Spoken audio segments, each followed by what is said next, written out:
자, 오늘은 성탄절을 맞이해서 마지막 시간으로 오늘 10번째 박사들의 경배 이렇게 제목을 붙였습니다. 잘 아는 성탄의 이야기입니다만 오늘 여러분이 이 말씀을 다 듣고 난 다음에 뭔가 마음속에 그렇구나 하는 걸 공감하시게 되고 나도 그렇게 살아야 되겠구나 하는 결의를 가지지 않겠나 그런 기대감을 갖고 이 말씀 들어갑니다. 자, 여기에 이렇게 시작했습니다. 하나님께서는 인간들을 위한 구원자를 세상에 보내시기 위하여 너무나도 많은 방편들을 동원하셨다 그랬어요. 성탄의 얘기는 우리들만의 그냥 믿음의 영역에 속하는 아리송한 얘기가 아닙니다. 적어도 구세주 되신 예수님께서 이 세상에 오시는 과정은 이거는 신앙계뿐만 아니라 정치, 사회 모든 면에서 만천하에 누구든지 변명할 수 없도록 영향력을 갖고 있는 거죠. 가장 좋은 예로 지금 우리가 쓰고 있는 전 세계적인 달력의 기준이 바로 예수님 아닙니까? 지금 서기 2022년 하는 것도 예수님의 탄생을 기준으로 잡고 정한 연대예요. 그렇지 않으면 세상의 역사의 기준점을 어디다 잡겠어요? 각 나라마다 그들이 사용하는 달력이 수없이 많지만 세계 공용은 예수님이 탄생하신 그 연대를 기준으로 해서 과거로 현재로 진행되고 있는 이 연대의 표식이죠. 자, 이런 모든 것들이 다 뭐냐? 예수님이 오시는 방편 중에 하나였다는 사실이에요. 자, 여기 보세요. 구주께서 오시는 그 세계, 한 나라를 의미하기도 하고 한 혈통을 의미하기도 합니다. 또 언제 구세주를 이 세상에 보내셔야겠다는 그 시기를 정하셨어요. 그리고 장소까지 하나님께서 이미 확정하신 가운데 이제 여러 가지 방법을 통해서 이걸 사람들이 인식할 수 있도록 오시는 과정을 볼 수 있어요. 그런 방편이 뭐냐? 다양한 부류야. 소위 말하면 신앙계는 신앙계대로, 정치는 정치대로, 역사는 역사대로, 문화는 문화대로, 뭐 과학적인 분야도 마찬가지입니다. 지식인들까지도 다 인식할 수 있도록 다양한 모든 분류의 사람들이 공히 인정할 수밖에 없는 방법을 동원하셔요. 두 번째, 계청이에요. 능한 자들만이 아니라 비천한 자들에게도 성탄은 축복의 역사적인 사실이라는 것을 깨닫게 되죠. 그 다음에 방편이에요. 누구라도 구주를 만날 수 있도록 배려하시는 하나님의 섭리였다. 이렇게 말할 수 있어요. 두 번째 문단 보세요. 예로 예수님께서 탄생하실 때의 징조. 이 징조란 말의 단어가 의미가 있는 말인데요. 징조는요, 세상을 움직일 때 나타나는 어떤 현상을 말할 때 그걸 징조라고 그래요. 그렇게 하나님께서 하늘의 해와 달과 별들을 두실 때 징조와 사시와 연한이라고 했거든요. 사시와 연한은 알겠는데 징조는 뭐냐? 특별한 현상을 의미해요. 그러니까 하늘을 움직이신다는 뜻이에요. 또 이 역사를 이루어가는 과정에서 인간 역사를 주도하는 제국들의 역사들도 있고요. 또 거기에 이제 동원되는 수많은 사람들 중에 대표적으로 왕들, 고관대작들, 제사장들 다 동원하게 되고요. 심지어는요, 들판에서 양을 치는 목자들까지도 메시아가 오셨음을 인식하게 되는 이런 모든 다양한 방편들을 보게 돼요. 근데 오늘 그 중에 하나, 우리 흔히 이름하여 동방박사들, 오늘 특별한 면을 우리가 함께 깨닫기를 주의 이름으로 축원합니다. 자, 일대지 동방에서 별빛을 따라서 그랬어요. 자, 여기 이제 주보에도 얘기를 했습니다만 성탄 얘기에서 빼놓을 수 없는 사건 하나가 바로 동방으로부터 박사들이 예루살렘을 방문한 사건을 얘기하죠. 여러 학자들이 불만을 제기합니다. 왜 좀 더 자세히 기록해서 어디서 왔는지, 몇 명이 왔는지 이런 좀 구체적인 내용을 좀 이렇게 기록했으면 범민하지 않았을 텐데 이렇게 말하는 애도 있고요. 심지어 여호와 증인 같은 경우에는 절대 동방 박사들을 좋게 볼 수 없다. 이들이 헤로당을 찾아가서 이 사실을 알려줌으로 인해서 얼마나 많은 아이들이 무고한 죽음을 당했느냐. 근데 저는 개인적으로 생각이 다릅니다. 동방 박사들 얘기는 사실이라고 하는 걸 감안하고 여기에 대해서 좀 더 고찰을 하면 그 외에 속하는 무수한 얘기들은 얼마든지 더 추가적으로 알 수가 있으니까 딱 적당하다 그렇게 생각이 돼요. 자, 오늘 그 얘기를 오늘 뒤에 숨은 얘기를 일부 해드리려고 합니다. 그러니까 이 사람들이 이제 동방으로부터 천체가 움직이는 과정들을 살피면서 연구하는 박사들이었다고 그랬어요. 우리 성경에는 동방박사 합니다만 그 라틴어 성경에 메이자에 이렇게 나오는데 그 말은 지식인들, 지혜자들 이런 의미로 쓰였는데 우리 번역할 때 아예 아마 박사로 번역을 한 것 같아요. 뭐 상관없습니다. 이 사람들은 이제 동방에서 천체를 바라보면서 그것을 통해서 여러 가지를 이제 적용을 하는 그러던 어느 날 유난히 빛을 내고 있는 행성 하나가 움직이는 걸 보면서 아, 이건 예사롭지 않다. 이거 분명히 미래의 왕이 될 어떤 큰 인물이 태어남을 계시하는 거다. 이런 확신을 가지게 된 거예요. 그 나라가 어디냐? 이제 그걸 놓고 이제 설왕설래하는 얘기가 많죠. 근데 그건 걱정할 필요 없어요. 여기 보세요. 두 번째 문단에 성경기 기록사들 이들의 신상이나 어떤 신분인지 또 국적이 어디인지 또 몇 사람이 유대 땅까지 왔는지 거기에 대해서는 기록한 게 없죠. 그런데 이거를 얼마든지 보완할 수 있는 것들이 있어요. 그 뭐냐면 초대 기독교회 교회사의 전성을 보면 동방박사들에 대한 기록들이 있거든요. 뿐만 아니라 이들이 머물다가 자리마다 유적들이 남아있고 심지어는요 여러 가지 사료들이 많아요. 그러니까 이런 전성이나 유적이나 사료들을 감안하면 아, 이들은 이런 사람들이었구나 하는 걸 알 수가 있어요. 제가 한번 인터넷으로 서핑을 해봤는데 인터넷에도 동방 박사들에 대한 기록이 굉장히 많이 나와 있어요. 옛날에는 전문 서적을 찾아봐야 되는데 요즘은 그냥 키보드 몇 개만 누르면 거기 관련된 자료들이 막 물밀듯이 쏟아집니다. 여러분이 한번 관심 가지고 보셨으면 좋겠어요. 대체적으로 이제 지금에 와서 이 모든 걸 다 종합해서 볼 때 되게 많은 학자들은 페르시아를 보고 있어요. 페르시아. 지금의 이란이죠. 이란. 흥미로운 사실은요. 1272년에 마르코 폴로라고 하는 사람이 동방견문록에 기록하기를 자기가 이란의 테헤란을 갔더니 동방 박사들 무덤이 있는 건물을 봤다. 그런 기록이 있다고 그래요. 또 오늘 아침에 보냈던 카톡에 베들레헴의 예수님 탄생 교회 현재 사진이에요. 그 십자가 모양 그 자리가 바로 옛날에 예수님이 탄생하셨던 구유 자리 위에 기념교회를 세우는 거예요. 근데 그 교회는 어제 오늘에 세운 게 아니고 벌써 지금으로부터 한 1500년 된 겁니다. 그 전에 물론 교회를 세웠는데 여러 가지 격변기를 거치면서 불타고 또 재건을 해서 지금까지 보존되고 있어요. 가나안 땅에 예수님을 기념하는 고대 교회로서는 유일하게 7개 중에 1개만 남아있는 교회가 바로 베들레헴에 있는 구유교회예요. 이 구유교회에 가면 많은 벽화들이 막 뚫려 있습니다.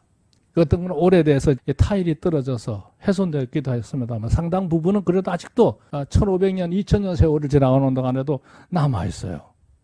예, 거기에 동방 박사들이 예물을 바치는 모양이 벽화로 되어 있어요. 근데 그 벽화에 동방 박사들의 입은 그 의복을 보면 페르시아 조로아스터 교회 제사장들이죠. 이 조로아스터 제사장들은 당시 왕족의 일원일 수도 있고 상당한 신분적으로 볼 때 귀족이라고 말할 수 있어요. 그렇게 십자군 원정이라든지 이슬람 문화권이 계속 대립을 하면서 이전 투구 현상 가운데서도 이 교회는 허물지 않았어요.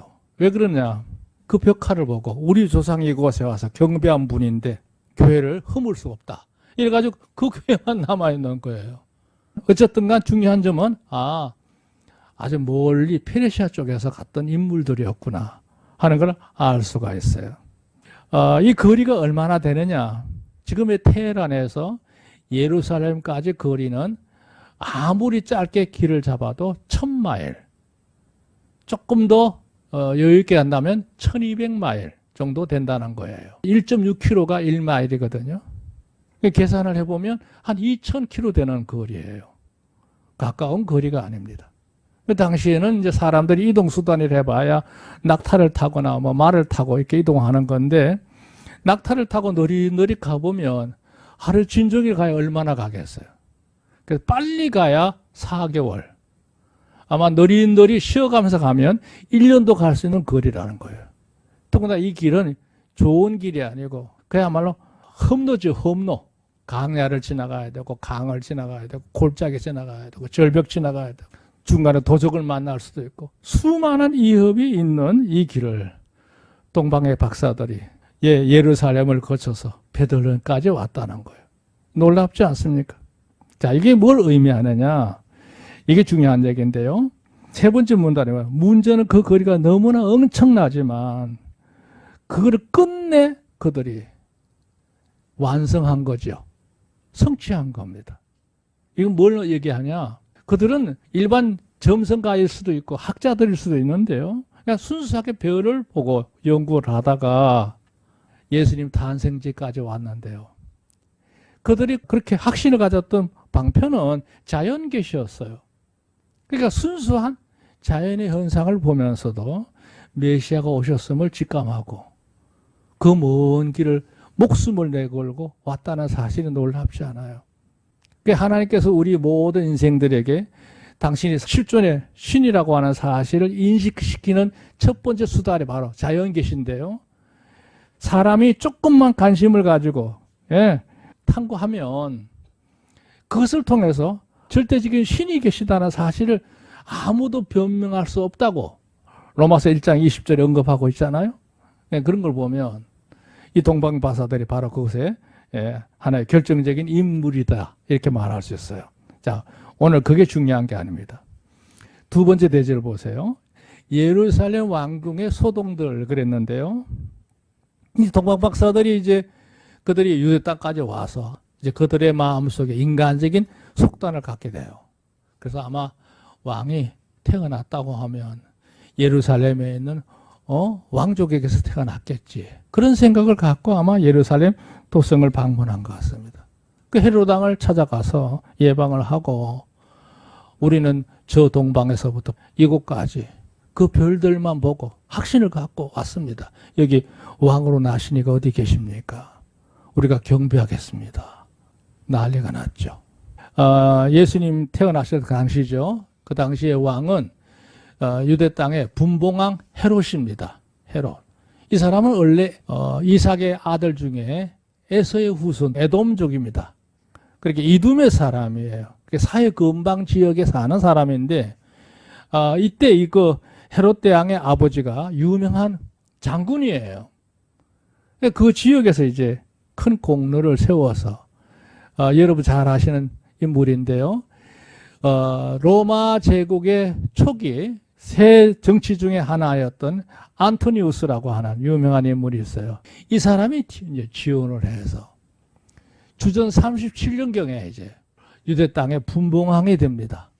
그리고 이제 예수님 탄생하실 그 무렵, 그러니까 유아 살해를 하고 난 다음에 그 해에 이제 죽게 되는데요.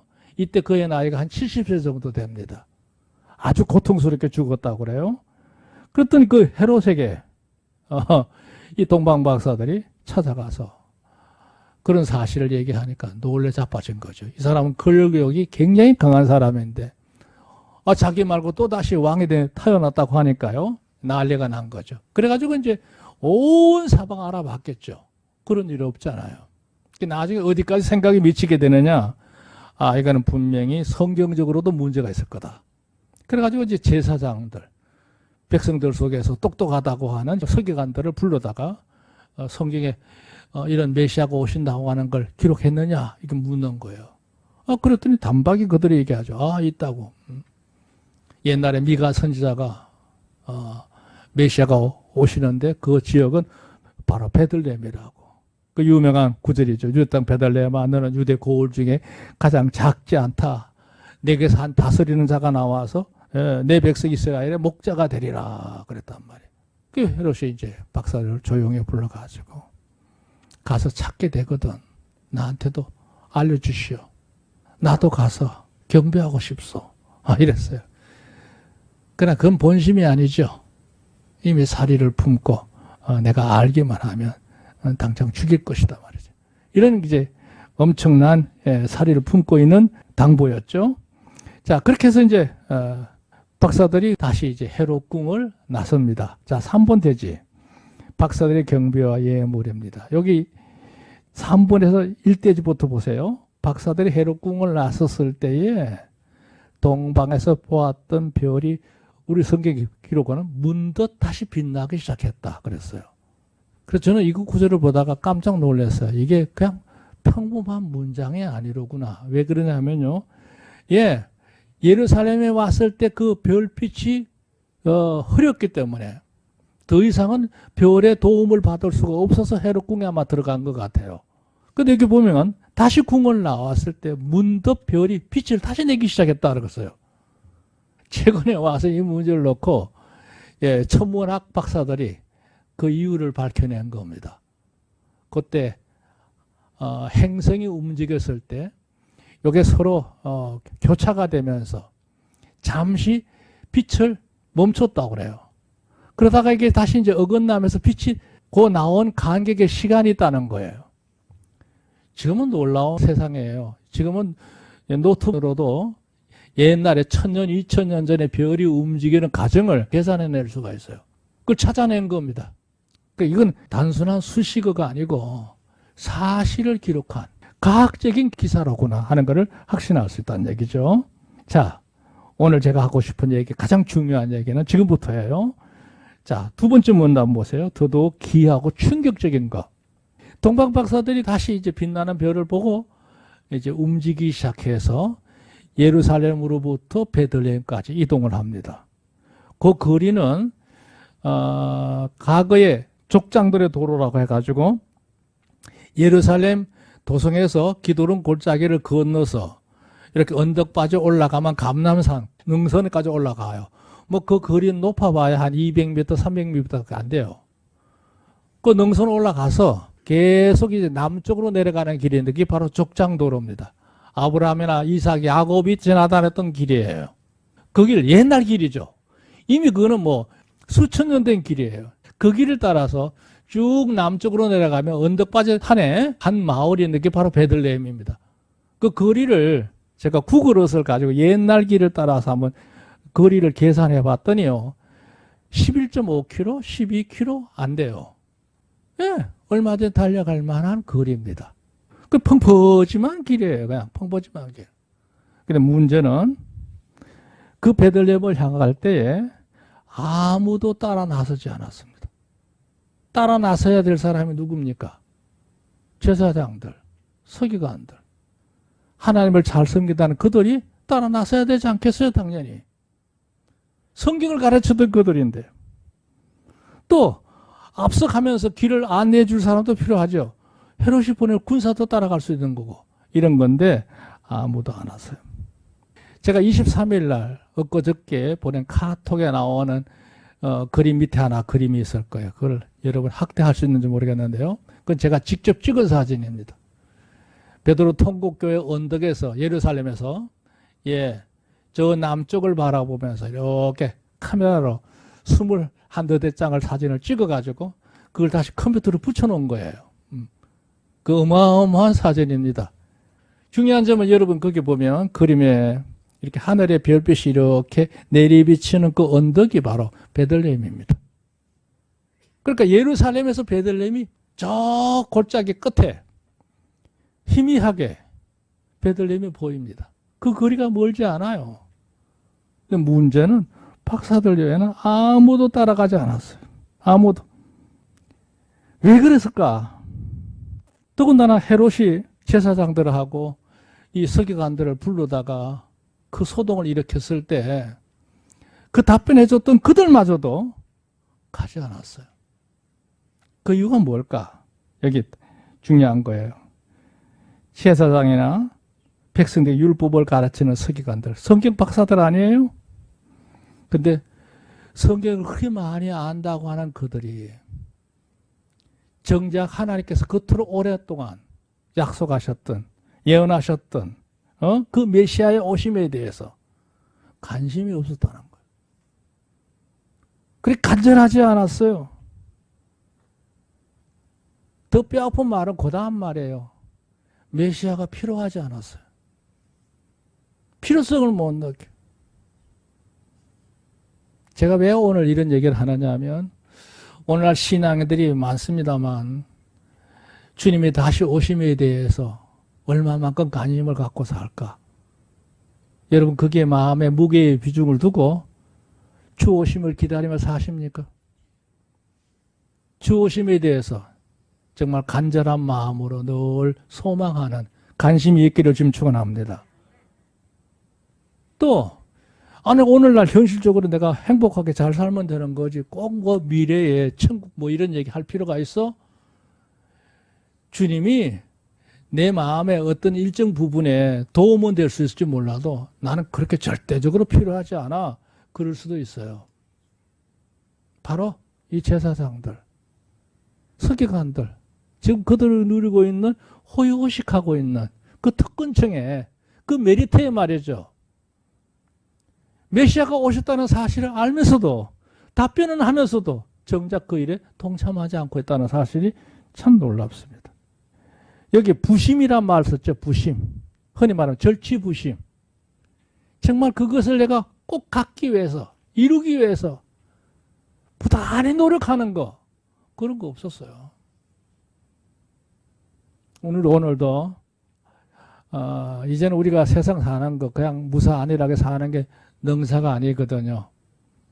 지난 3년 동안 코로나로 인해서 얼마나 많은 사람들이 유명을 달리했습니까?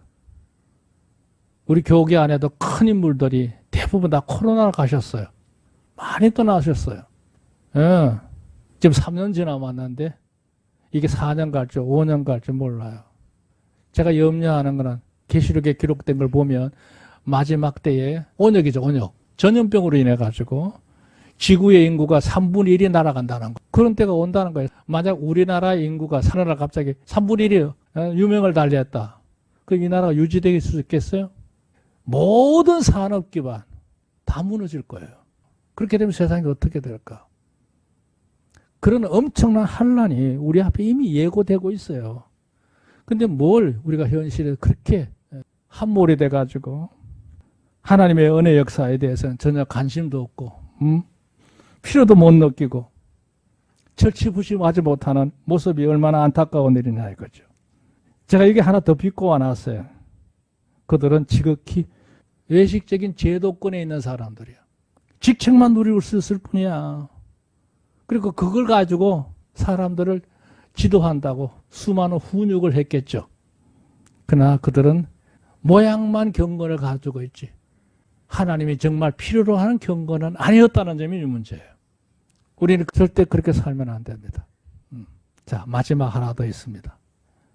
마지막 문단을 여러분이 유념해 주세요. 결국 박사들만이 별빛의 인도를 받아서 베들레헴을 가게 되고 하는 우리 안에 출산한 아기 예수님을 상면했어요. 그리고 자기들이 이제까지 얼마나 오랜 세월이 걸렸겠어요. 아마 제 개인적인 생각으로는 이 동방 박사들이 언제부터 출발했을까 한번 생각을 해봤는데요. 이게 맞았으면 좋겠어요. 그렇게 말하는 이들은 아무도 없더라고. 마리아가 가브리엘 천사를 통해서 너가 이제 하나님의 은혜 역사가 너에게 이루기를 원한다 이렇게 통고했을 때 처음에는 당황했지만 하나님의 섭리를 알고 주여 계십시오 영원히 주여 뜻대로 하옵소서 그 잉태됨을 수락합니다. 아마 그랬을 때 이 별빛이 돌지 않았을까 그렇게 생각이 돼요. 그러다가 아마 그들이 논의를 거쳐서 적어도 아마 이 마리아가 말이죠 엘리사벳 찾아가서 그 무렵엔 이미 길을 떠났을 것이다 그렇게 생각이 돼요.